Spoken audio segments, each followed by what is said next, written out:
The alien hospital on planet Verdun was cold, silent, and smelled like metal. Inside one of its dark back rooms, a young alien girl named Yura lay on a thin bed. Her skin was pale violet, and her silver hair was messy and unwashed.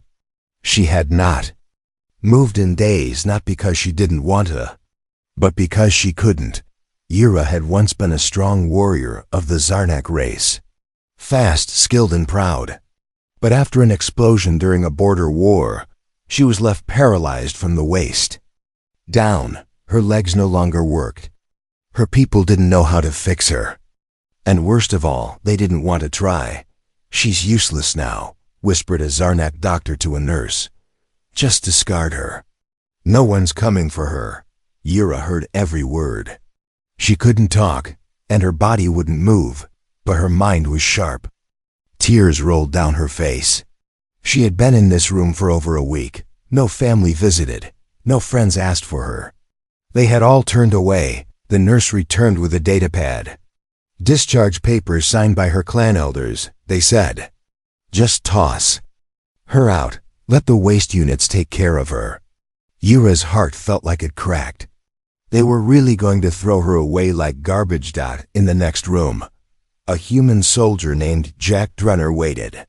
He was tall, with short black hair and a worn-out jacket. He had come to the hospital to check on an injured comrade.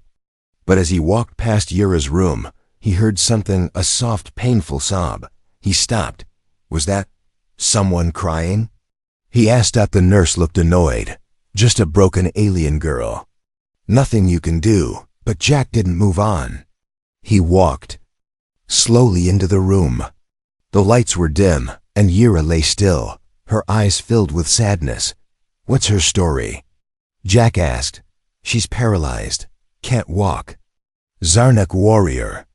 Now she's no one," the nurse replied, shrugging. "They left her here to die." Jack looked at Yura. Their eyes met. For a long moment, neither of them looked away. She didn't speak. She couldn't. But her eyes, they begged for help. "Has anyone tried to help her?" Jack asked quietly. The nurse laughed. "Why bother? She's not human, not useful. Not even family wants her." Jack clenched his jaw. He turned back to Yura. She was shaking. Not from fear, but from silent pain. Stepped closer and knelt beside her bed. "I don't know who you are," he said gently, "but no one deserves to be thrown away." She blinked slowly. A tear slid down her cheek. "I'm going to ask you something," Jack said. "And if you can answer, even just blink, then I'll know." He took her hand, which was thin and cold. "Do you want to live?" There was silence, then a blink. A clear, strong blink. "Yes." Jack stood up and turned to the nurse. "I want to take her." "What? Why would you want her?" the nurse scoffed. "You can't be serious. She's a burden." "I don't care," Jack said firmly. "She wants to live, and I'm not leaving her here." A few hours later, Yura was rolled out of the hospital in a hover chair. She wore a blanket Jack had given her, soft and warm. Her heart still hurt, and her body was weak. But for the first time, she felt safe. The wind outside was cold. Jack helped her into his vehicle and adjusted the seatbelt gently. "No more dark rooms," he whispered. "You're not trash." Yura tried to speak, but her throat was dry. So she just looked at him, and for the first time in many days, her tears were not from pain. They were from something else. Hope. As they drove away into the night, Jack glanced over at her. "My name's Jack. I don't know what your name is yet, but we'll figure everything out, okay?" She gave a tiny nod. Behind them, the hospital faded into the distance. She had been abandoned, left to die, called useless. But now, someone had chosen her, and everything was about to change. The engine hummed as Jack drove through the silent alien valley, stars shining above like frozen fireflies.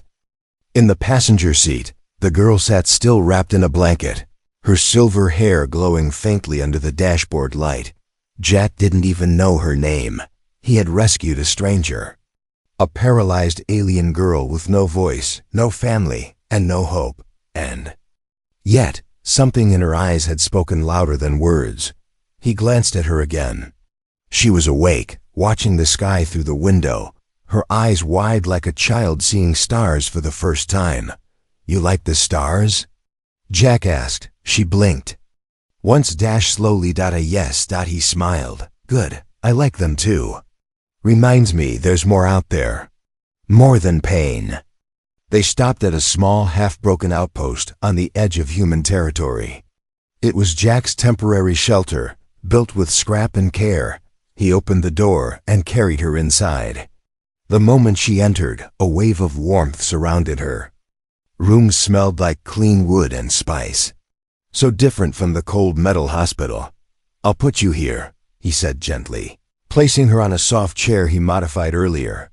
It had belts for safety and small cushions to hold her legs. Yura's fingers twitched slightly, her first movement since arriving. Jack noticed. "That's something," he whispered. "You're stronger than they think." He brought her warm soup. She couldn't lift the bowl, so he fed her slowly, spoon by spoon. She looked embarrassed, but Jack smiled kindly.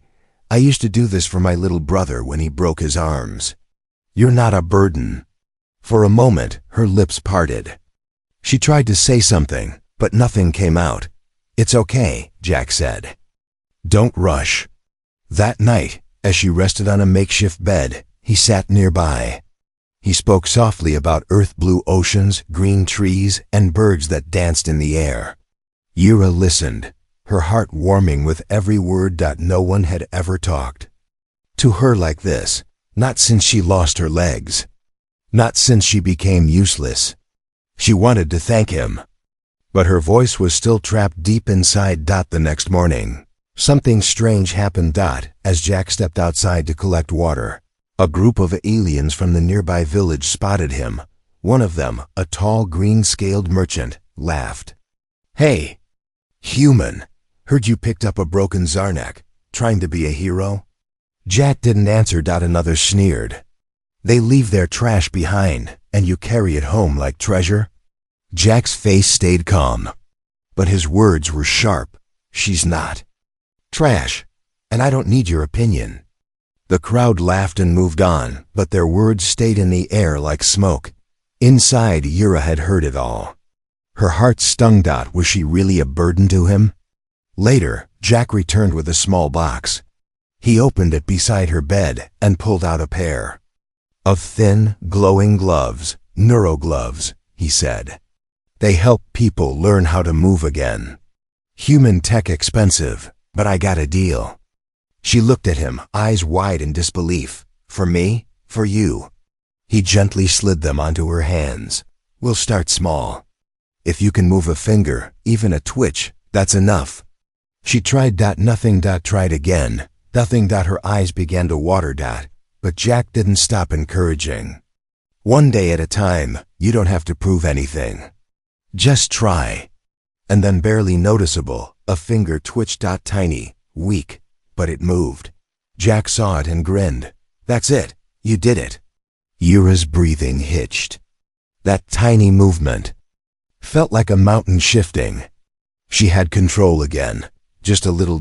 It was the first time she felt hope inside her body. Not just in her mind. Later that night, as Jack prepared to sleep in the chair beside her bed, Yura did something no one expected. She reached out and gently touched his hand. Jack turned, surprised. She looked at him with soft, shining eyes. No words, just a touch, and it said everything. The morning sun rose over the red hills of Verdun, its light slipping through the cracks of the outpost windows like golden threads. But inside, something even brighter had just happened. She smiled. It wasn't big. It wasn't strong, but it was real. Jack had only stepped out to heat water. When he came back in, he saw her sitting still, silver hair glowing, with the tiniest curve on her lips. He stopped mid-step. "Hey, did you just smile?" Yura's cheeks flushed faintly, and her eyes looked down shyly. But Jack grinned like he'd just won a war. "You smiled. That's a first." He dropped the water jug and hurried to her. "I've seen humans go years without smiling after a tragedy. But you did it. Just 3 days in, and already stronger than most." Yura blinked slowly. She had forgotten what it felt like to feel light inside her chest. But now something had changed. She had smiled, and it didn't hurt. That day, Jack added a small mirror to her side table. "Just so you know," he said while brushing her hair, "you look 1,000 times better with that smile." She gave a soft huff from her nose. Almost a laugh. Jack began small exercises with her using the neurogloves. They started with hand movements, finger curls, wrist turns. He held up pictures of fruits and asked her to point, just with her eyes. Then he added voice prompts, simple words. "Can you say, Jack?" She tried. Her throat made a soft, broken sound. Not a word, but an effort. "That's good. Try again tomorrow," Jack said gently. At night, they sat under the stars outside the outpost. Jack had moved her chair to the porch so she could see the sky better. He talked about earth music, played her a small, slow song on a rusty harmonica. She closed her eyes and listened. It felt like a lullaby from a forgotten dream, but peace didn't last. The next morning, someone knocked hard on the outer door. Bang. Bang. Bang. Jack stood quickly and opened it to find a Zarnak official and 2 armored guards. The official stepped in without asking. His tone was cold. "We heard you have one of ours." "The disabled one." Jack narrowed his eyes. "Her name is Yura. She has no name in our system anymore," the alien said. "She was marked as voided. Her clan gave up rights." "Well, I didn't," Jack replied. The official tossed a datapad onto the table. "There's an inheritance dispute. Some land passed to her after her uncle died. Her clan wants the signature. She must sign ownership back." Jack glanced toward Yura, who sat silently in her chair watching.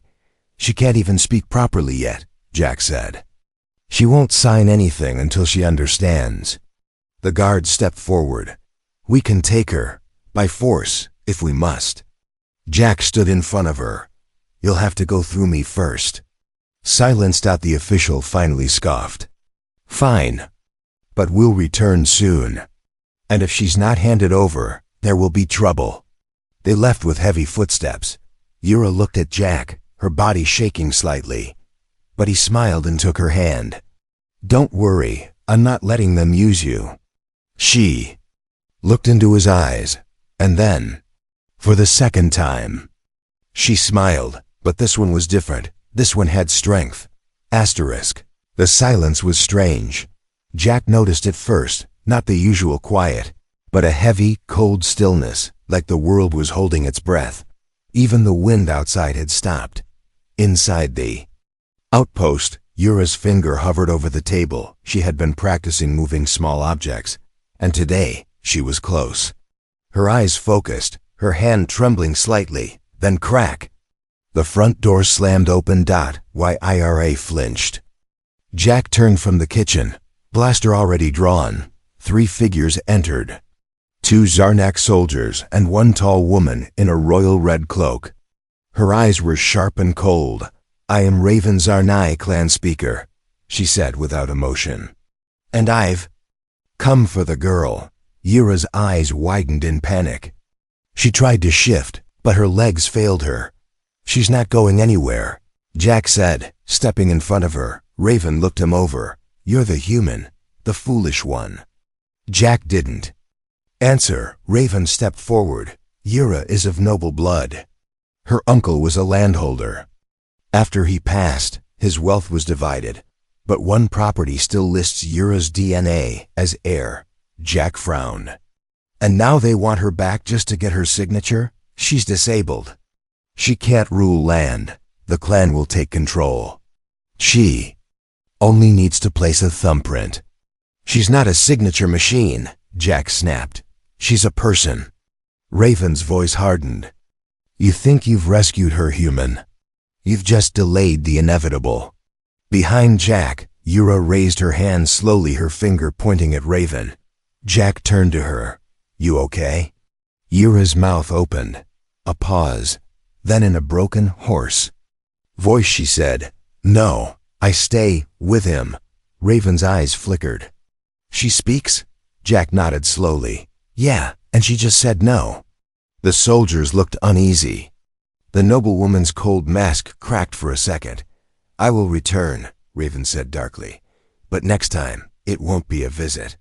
She turned and left with her guards, the door slamming behind them. That night, Yura couldn't sleep. She kept hearing the woman's voice in her head. She's disabled. She can't rule. She only needs to place a thumbprint. She turned her head toward Jack, who was repairing her exo-chair. Why do they want land so badly? She asked slowly. Jack looked up. Power, control. Probably some secret they don't want you to find out. Yura whispered. I never knew I had land, Jack smirked. Well, they seem desperate for it, which means maybe it's worth more than you think. Yura looked down at her weak legs. I want to get stronger, she said. Jack stood and walked to her side. Then we'll start tomorrow. No matter what they want from you, we'll be ready. Yura looked up at him. She didn't smile this time. She nodded. Firm and steady, and for the first time since her injury, she felt powerful. Asterisk. Sound of metal grinding filled the night. Sparks lit the small workshop inside Jack's outpost, bouncing off his tired face and gloved hands. He hadn't slept in 2 nights, but he didn't care. He was building hope. Outside the workshop, Yura sat in her hover chair, watching through the open door. Her eyes were heavy from lack of sleep, but she refused to rest. She wanted to see it. The thing Jack was creating just for her. An exoframe. A support suit. A chance to walk again. The frame lay on the table like a skeleton of light and steel. It wasn't fancy, just scrap parts, old Earth tech, alien wiring, but to Yura, it looked like armor made for a queen. Jack turned to her, wiping sweat from his face. Almost ready. She gave a quiet nod, hands trembling slightly on her lap. You sure you're ready to try? He asked. I want to stand, she whispered. He rolled the frame over and began helping her into it, one piece at a time. She winced from the cold touch of the metal, but she didn't complain. Jack gently locked the last piece into place. Okay, he said. The suit will support your lower body. You control it with your upper muscles, thoughts, and some of the glove signals. She nodded again, more focused this time. Jack stood back. All right, Yura, try. For a moment, nothing happened. Then the frame hissed softly. Her knees shifted. One foot moved forward. Jack held his breath. Yura groaned, her whole body shaking as she fought gravity. Her hands gripped the support handles. And then she stood, wobbly, slow, like a baby learning to walk. But she was on her feet. Jack's eyes widened. You're standing, Yura gasped, sweat on her forehead. Her legs felt like fire. Her body wanted to fall, but she stayed up. Taller than she'd felt in months. Her heart pounded. Tears filled her eyes. I'm up, she whispered, voice shaking. You did it, Jack said, stepping close but not touching. You're standing. She looked at him. Thank you for this. You did the hard part, he replied. I just gave you the tools. For the next few days, they trained. Step by step. Fall, rise. Fall, rise. Each time she fell, Jack was there, but she kept getting up. By the end of the week, she could take 6 full steps, slow, awkward, but real. The outpost's floor had never felt so proud beneath her feet. One evening, as the sky turned orange, Jack took her outside. I want to show you something, he said. He led her to a flat patch of ground where he had set up 3 wooden targets. What are these? Yura asked. Training dummies, he said. If they try to take you again, I want you to be ready. Not just to walk, but to fight. She stared at the targets, silent. Then she took a slow step forward. "I used to train for battle every morning," she said quietly. "Before I was broken." Jack stepped beside her. "You were never broken, Yura, just waiting to rise again." She looked at the target's dot, raised her arm, swung once, her balance off, swung again, hit the target's dot, raised her arm. Center, her eyes burned with fire. "I will fight," she whispered. Dot in the distance, hidden behind a large rock. A shadow moved. Someone had been watching. And soon, Yura would face more than just wooden targets. The stars were still. Too still. Jack felt at first the air had changed. A sharp chill ran through the wind, even though the night was warm. His instincts, sharpened by years as a soldier, whispered danger was near. Inside the outpost, Yura was asleep in her chair, the exoframe resting beside her. She had walked 10 full steps that day. Jack had clapped like a proud teacher, and she had laughed her real beautiful laugh. But now, something moved in the shadows. A shape. Then another, silent, fast, armed. 3 figures slipped through the trees surrounding the outpost, their suits black and their weapons sharp. No symbols. No sound. Assassins. Sent to make sure Yura would never walk again. Jack was working in the back room. When he heard the softest click behind him, he froze, then ducked. A blade flew past his head and embedded into the wall. He spun, grabbed a metal rod, and slammed it into the first attacker's side. The assassin grunted but didn't fall. Jack shouted, "Yura, wake up!" Inside the room, Yura's eyes flew open. She heard crashing. Then the sound of her name. Without thinking, she reached for her EXO-frame. Her hands shook. The clips were tight. Her muscles were tired, but she forced the frame on one piece at a time. Outside her door, Jack fought 2 masked enemies. He was fast, trained, but outnumbered. One cut his arm. Blood spilled. Yira, half dressed in the suit, limped forward. "Jack!" She cried out, voice stronger than ever before. The third assassin turned toward her.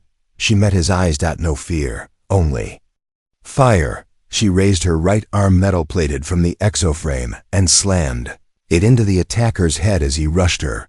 He flew back and crashed into a table. Jack glanced over, bleeding but smiling. "Told you you were stronger than they think." The second attacker lunged at her. This time, Yura was ready. She bent slightly, twisted her hips, and slammed her leg, guided by the exoframe, into his chest. He dropped like a stone.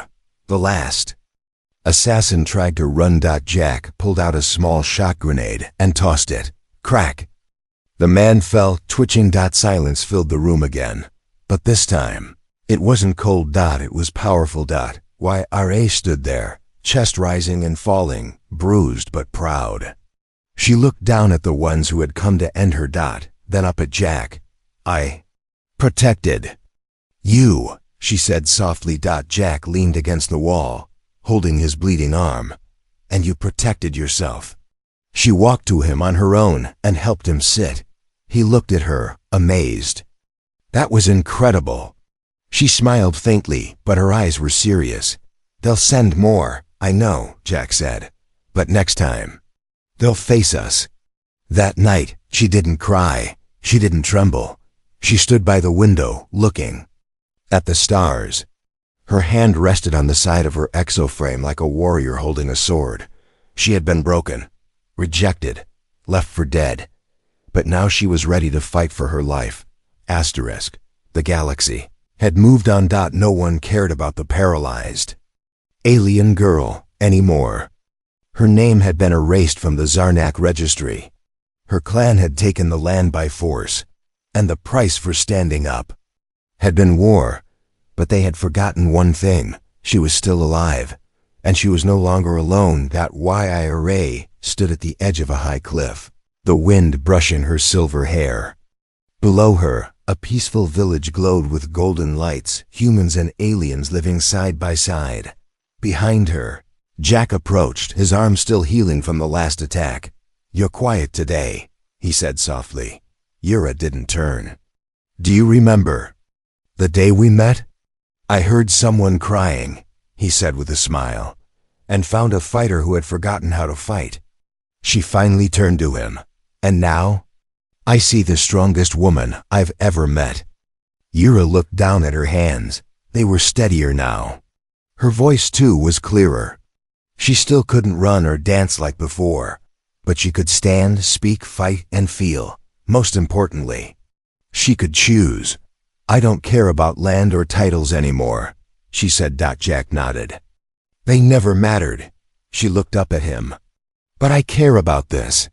She opened her hand. In her palm was a simple, glowing ring made from 2 different metals, one human, one Zarnek. I want to bond with you. If you still want me, she whispered. Jack didn't speak. He simply took the ring, slid it on his finger, and smiled the biggest smile she had ever seen. I didn't rescue you to make you mine, he said. I rescued you because you were worth saving. And now? She asked. He stepped closer, resting his forehead against hers. Now, I'm just the lucky one who gets to love you. Later that night, the village gathered, humans, aliens even. Some old enemies came to watch as the once broken alien girl stood tall beside a human soldier. No royal robes, no grand speech, just 2 people, 2 hearts, one bond. As the stars danced above, Yura whispered to herself, they called me useless, but he called me his, and in that moment she was not broken. She was whole.